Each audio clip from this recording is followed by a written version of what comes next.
Yo, what's good, baby?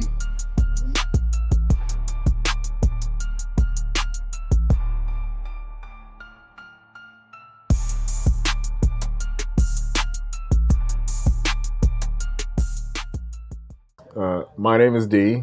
I don't know if I am going to be the host of this elaborate establishment that you see in front of you, but I would like to be a part of it. Mel is one of my best friends that I can say that he came into my life pretty late in life, but that's not to say that there's any, down tier of how much of a good friend he is. Always come true with a papa thing. But I say that to say that there are moments in our life that we've experienced in the past few days and months and years that we've been more vulnerable around each other to get us to the point that we felt like we needed to share it with everybody. So this is us bringing that to you. And I am known in the group of friends as the guy who is the nice guy, I should say. I don't know how Nice else to fella? put that. Is that your nickname? Is that your moniker? Is my nickname. Oh, okay. Who enjoys playing that role of just having or seeing the benefit in everybody. We'll see how that plays out in this series of videos that you guys are going to watch. Let me know what you think, but I don't believe that I am always that nice guy, but whatever. We'll see how it plays out. I am Kamel, Melioso. I could try to run through them. Mookie, when I was a little kid. Mookie. Mookie is what I got called in elementary school. Didn't know that. Camille, if you're Jamaican, because you know the hair and the air. We're not gonna do that right now. I currently constructed as Adobo Melioso, just a regular man out here trying to do regular things and promote positivity. But yeah, man, vulnerability to me is the key to successful conversation. 100%. Vulnerability, I mean, that ties into being open and, correct. Seeing a lot of things that's not necessarily your way. So yeah, I don't know why I talk like that, but I use the most extreme word. But I don't know if it's necessarily extreme or if it's. I think that people don't want to be in line with that word because of what it projects. But the best things in life come from being vulnerable. You and your wife, right? Y'all had to be vulnerable to each other. You did. And it is a beautiful thing, man. And even in the moments with whatever the dynamic is, screaming, hollering, vulnerable, people want to be understood. People want to be heard. Basic fundamentals. The greatest natural resource is us. And I know we ain't a natural resource, but I'm just saying. I ain't never had no problem. I talk too much. I tell too much. But everybody give what they can handle. And for me, you know what I realized? What I realized is that the reason why I gave so much and I tell every little bit of my story is because I think I was trying to fit in, but I ain't look at it like that.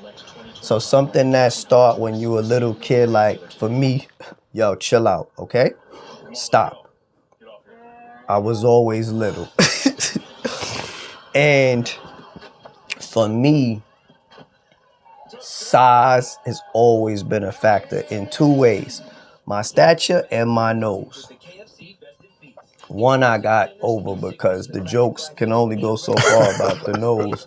Yeah, I mean, I done been through the gonzos and all of that of the world. None of that don't bother me no more. And then the height.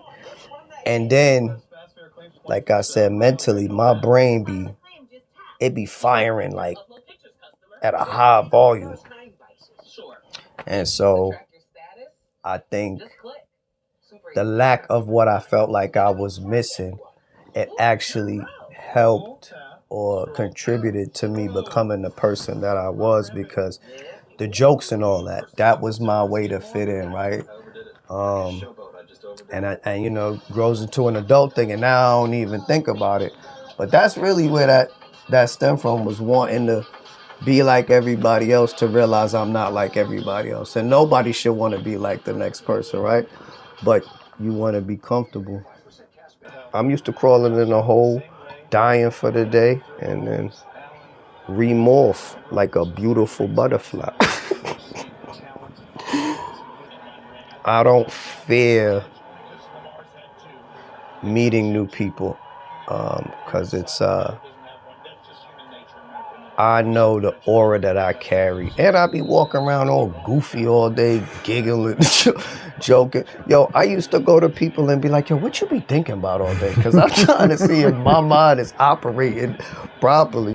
If I ain't learned nothing else, being vulnerable gets you somewhere if you could get past your personal stuff. But we about to board the flight. Destination unknown. I'm the pilot. So for me, I feel like because I'm always all jokey all day, I think it come to a point where it's like very superficial view. He jokey, he have fun. He don't know what's really going on. He don't. So when I feel like that, then that's when Daniel's son come out. You see what I'm saying? Daniel's son. Word. I gotta go into the dojo. It's time to get vulnerable, baby. For me, being vulnerable has got me farther than everything else. It's the same reason why everybody want to hang out with D. It's the same reason why people call Kamel for advice. Because I'm vulnerable. I'm going to say my piece. I'm going to relate. I'm going to listen. I'm going to understand. And I'm going to assist to the capability that I can be. And in a lot of cases, being vulnerable is a sense of freedom because you get something off your chest. Like, I got this thing where if I'm going through something that's really working me, I got to call 3 different people. Mm-hmm. And I hope I say it the same way, but I probably don't because, you know, my memory's set up different. But to me, vulnerable or being vulnerable and having vulnerability is the key to having, it's one of the keys, because there's multiple keys, but it's one of the keys to having successful interpersonal relationships. And I'm hoping that my level of freedom provides whatever light I could provide, whatever freedom, unionship, whatever the person needs, right? Because it's never targeted. Like, when you speak from your heart, unless you write and you doing a written speech, you know, the best things are supposed to come from that place. And so, you know,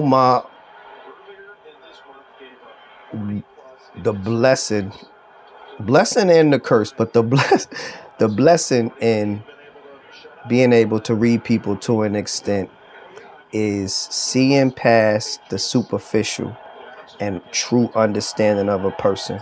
Because there's the person that you show, that's the person that when you get dressed for work, because you got to go to your job and I got to go to mine and I answer to this and this and that. There's that person. There's the person you are with your friends. And then there's your true freedom, right? That's typically whoever your loved one is. That's who you get silly with and you walk around naked with and da-da-da-da-da. And there's all these levels. And for some people, those levels, those are the built-in stressors. Why should we pay attention to your level of being vulnerable? What is that going to bring to everybody? It's going to bring a raw but educated, insightful perspective, right? Because like we said earlier, Your life frames your perspective. Where do you think the fuel, the insight, the education from, how would it, if I was to tune in right now, why would I give anything you say any credibility? One, because I'm handsome. Two, because you got on lotion today and everybody should be proud. Nah, but in all seriousness, it is, I am no different than anything introduced to you new. Right? Even when you go out looking for a product, you're going to pick up the box, you're going to review. Even if you don't know what you're looking for, it's that comfort, right? You got to build that comfort. You got to try the product, right? And so my response to that is try the product. Listen in. Think about the advice that's being given. Or, because honestly, the initial subject, what is it? What they call it? Subject zero? What am I, that's, it's me. I've lived many walks of life. I've done everything except for kill a person and die. Literally. Everything else for the most part. I've walked a lot of places, and my heart don't allow for me to give you anything that I don't think is beneficial to you, because anything that I do is always a reflection to me, down to what I say. So if I'm out here throwing around whatever and I'm giving out bad advice or whatever you want to label it, that means that I got negative energy out there, and I'm real big on energy, and my intention is touch as many people as possible, free as many people as possible, and truly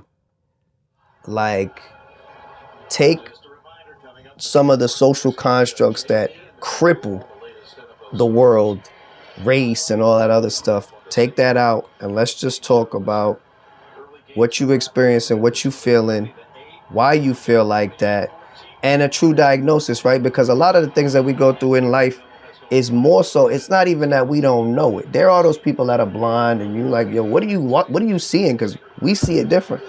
But a lot of that it is the personal insecurities, or the scared of the unknown, so we don't want to, right? You know that evolution of the monkey, man? That's not me, but I use that kind of chart, D. You know what I'm saying?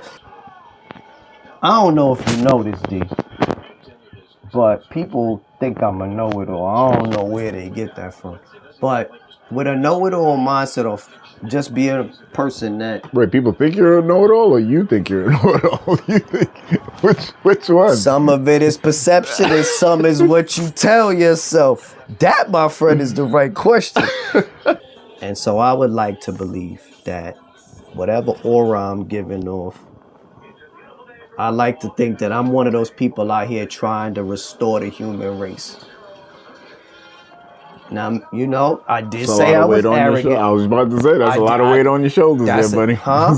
You don't see me out here all brolic and shit, though. You know what I'm saying? You know what I mean? Like, nah, but look, yo, heavy is the head, right? And people say do the work that you love, because then it don't feel like work. And I love people. So what's the one story that you feel like everybody should initially know about you right now? So if I think they need a background. Where you want to start? All right. I keep it Camel Melioso. All right. Jamaican by blood, not by birth. Parents is, I'm a first generation American. I think that factors. But the way I grew up closer to middle class than I did anything else, right? So I like to call my childhood the Jamaican Cosby family. Like, that's how it felt like. Just, I'm at the level of love, not what they had. There's that part. I think I grew up with my grandmother on one floor and then an aunt and uncle on another floor. That's a whole house of love. I think that factors. I grew up, first of all, I'm not going to scream South Side because we in the crib. But if you from South Jamaica, you already know what it is. And since I don't live there, and I won't give the house 132 and 107. Straight up. Yeah, I mean? Straight cheese. Straight cheese, baby. That factors. I don't remember when it started, but up until I was 11, 12 years old, the basement of the house that I lived in was the after spot for the Q Club, or one of the after spots, because I'm a kid, I don't know. Yeah, that was, that Sean Paul Like Blue video, that was my house. Really? That was my house. That was my basement. That kid that ran down there, that was me. Like, I remember the first time I saw the Sean Paul video, I'm like, they recorded me and I wasn't looking. Because it just felt so familiar. That factors, right? Because I love music. So I could sleep through music and all that. Why? Because the basement used to be rocking. Right? All right. So there's that part. I'm from Queens, New York. That factors. We're not going to borough bash because I love New York City. It's the greatest city in the world, in my opinion.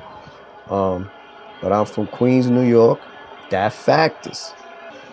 PS 121, South Ozone, South Richmond Hill, 226, Rockaway Bully, 7th grade, 8th grade, 231, Springfield Gardens, Rosedale. It's my second Rosedale. You went to 226? I did go to 226, yeah. 220, 231, 226. 231, Rosedale, Springfield Gardens. Shout out to the Eagles. I don't know what that campus magnet school is called right now. After that, leave for the military. I was in the military for 15 years. So a lot in the military, right? I saw a lot. I did a lot. I even lived in Korea. I lived most of my adult life in South Carolina. Well, maybe it's a split now because I've been out the military for a minute. Is that when your 2 marriages happened? Glad you asked, mon frere. Is that how you say that? Yes. First marriage when I lived in Valdosta, Georgia. And at the time... What was that name again? Valdosta? They be churning out them football kids. Oh, yeah? Yeah, because they eat the whole animal. They don't just eat, it's not just the ribs. They ask which portion of the hog you want. Yeah, married my first ex-wife. We could get to her at a later time. Second marriage also came from military time. South Carolina. First wife was from Miami. And those were fun. First marriage happened when I was 19.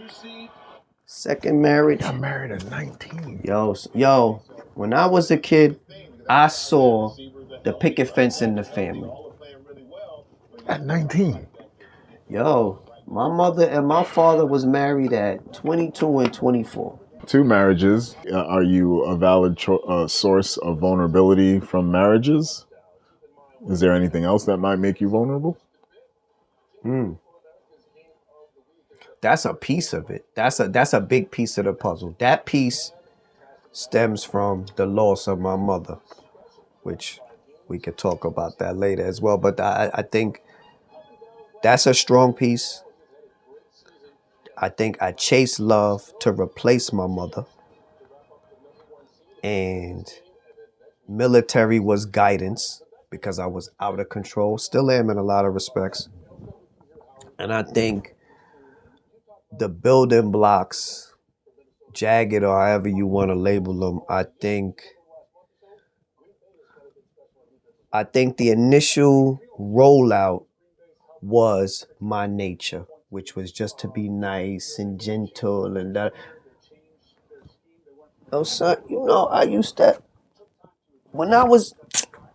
to get told that you're too nice. So I think you up to something. And I remember I used to hear that and I used to be like, yo, what that mean? First time I heard that, I was like, so you really, son, I heard that too. I was like, you make no sense. That I was like, I don't understand where your source of information or decision making is coming from. Like, I don't know, but that did weird me out also. Yo, that's why my meat was on the table in the 7th grade, because I'm just like, yo, what you talk? I don't even So, there's a lot of, I've always been vulnerable because to me and for me, something that I've always cherished is my peace, in the sense that I hope and I don't recall that I've created any bad blood that makes me feel like I can't go anywhere and be comfortable. Just as silly as I am with you, I'm silly with this person, I'm silly with this person. And so there's an air of comfort in that, in knowing that even in my bugged out self, I could still be me. So essentially, this is why I feel like being vulnerable has got me far. I got a great foundation of friends, which obviously it's a give and take. Like, you choose who your friends are and it's a two-sided relationship. But yeah, man, like, to me, being vulnerable ain't that. Even my thug friends and my gangster friends, like, it's not for me to put their business out, but they talk to me on this same level, right? Because even a gangster is vulnerable. They just don't want people to know their vulnerability. That's why they hide their family and all of that stuff. You see what I'm saying? So nothing wrong with being vulnerable. You just don't want to be vulnerable to your detriment. You're not necessarily being vulnerable to be free, but the more vulnerable you allow yourself to be, the more restrictions and limitations you take off of yourself, the less stressors that you have. Okay. So I have stressors. I have, as much as I say I was middle class and all that, I'm still all whatever, PTSD and all this stuff. But I do not stack my plate so high where everything is a stressor, because that's no way to live. And furthermore, I've been to Iraq. They didn't have roofs. You see, there was kids with hooks trying to take stuff off of the car. We are right.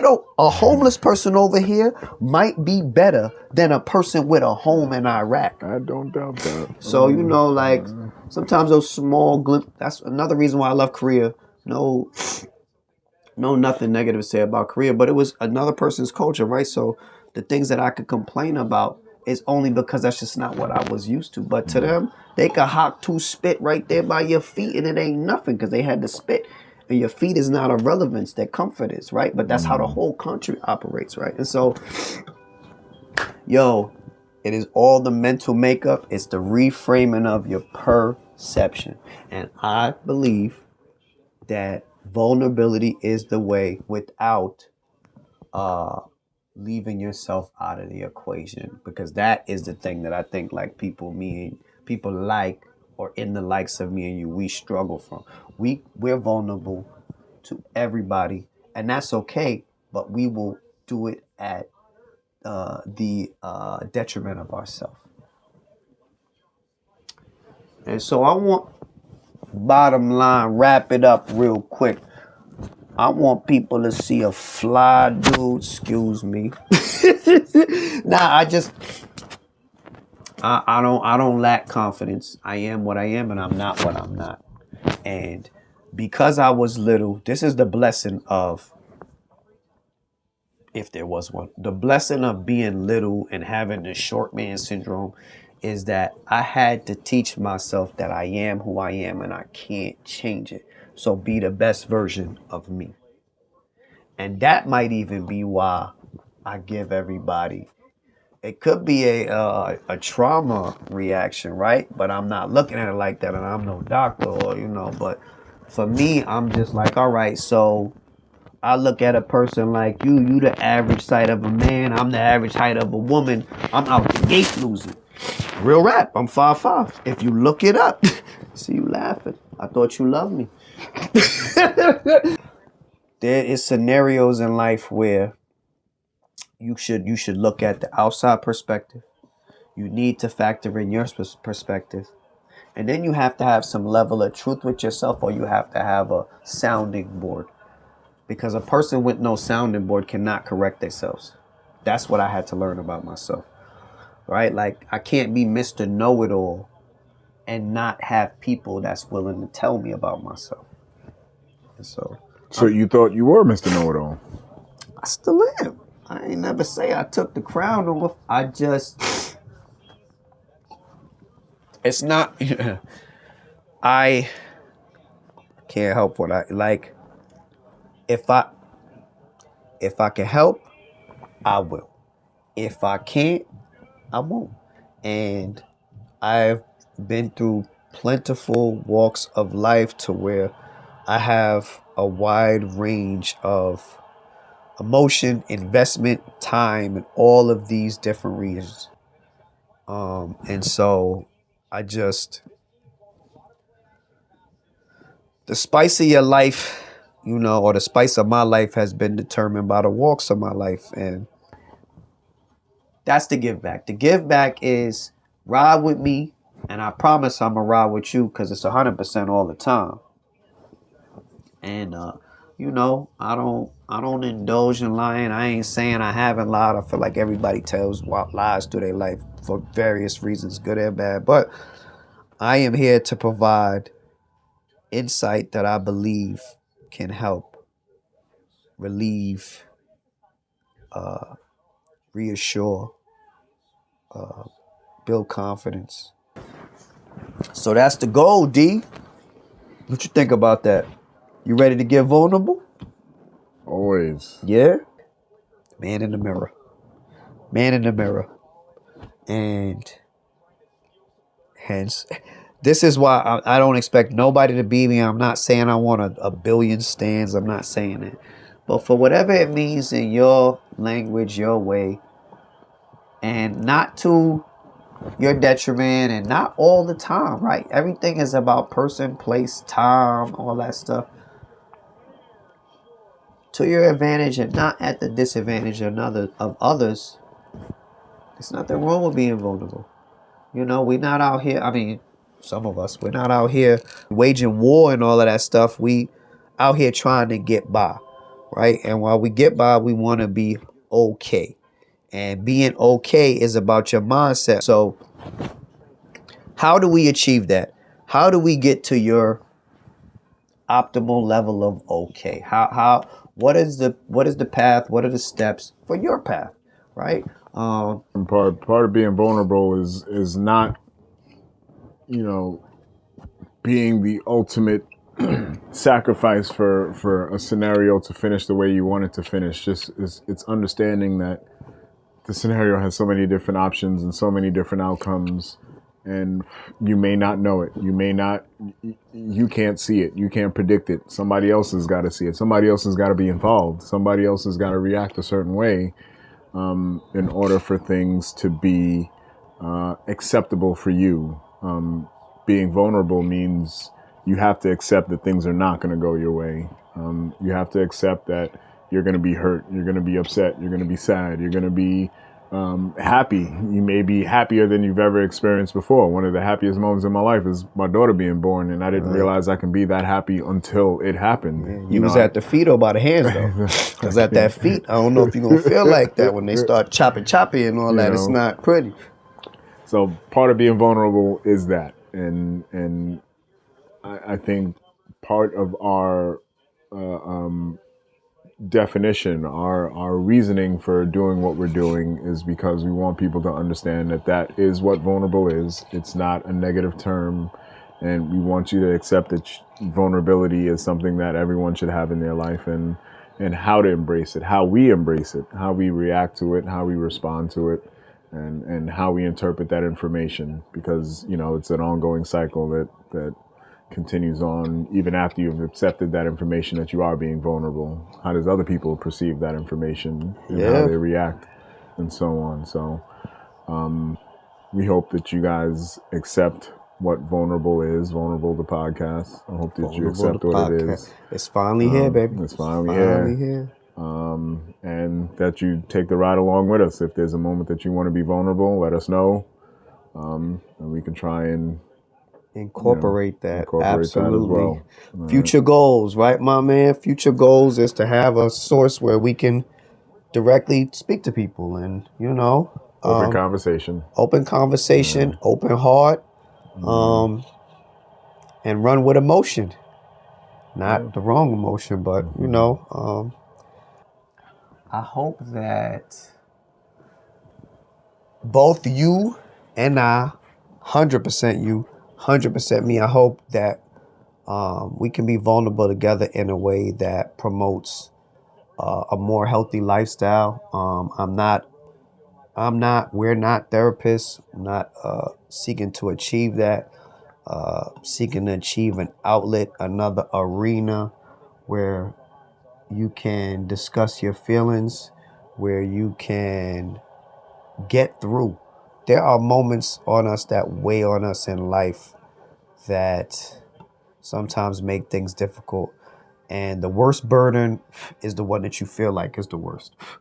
And so I have made myself susceptible to various walks of pain, because for me, you got to unequivocally break it.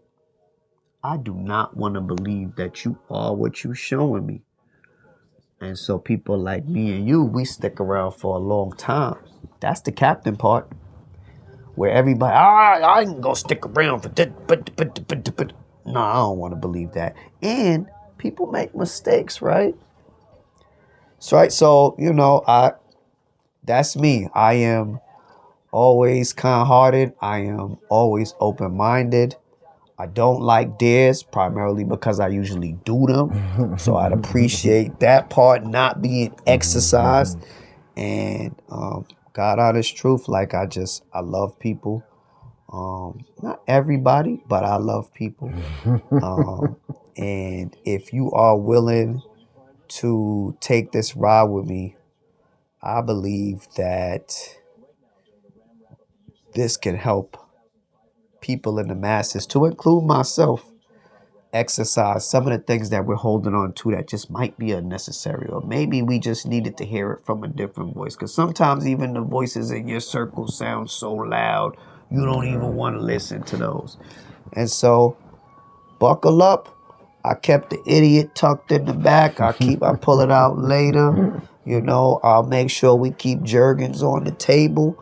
And tune in. Vulnerable the podcast, Adobo Melioso on Instagram, and I ain't giving up the regular name. Y'all gonna have to review that.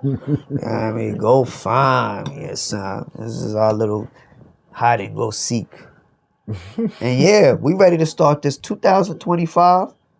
It's gonna be good for everybody that want it to be good. Let's change these perceptions. Let's change these mindsets to be rooted in positivity, and let's exercise the greater parts of our brain and acknowledge the bad parts and do better about them. What you think about that?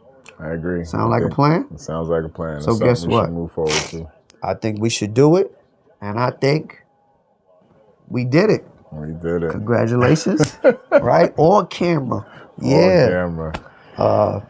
This has been in the waiting. It has been. I'm glad it's here. Glad we're able to put it to fruition, and get the ball rolling on it. There is the one thing I want to ask you guys: if there is if there is anything that you feel like we need to be vulnerable about, or the main thing is Mel. He's got the most experience. He's got the character. He's got everything that we need to try and get a better opinion about how other things are being perceived in this world. So let us know. If it's anything you want us to be vulnerable about. Our marriages.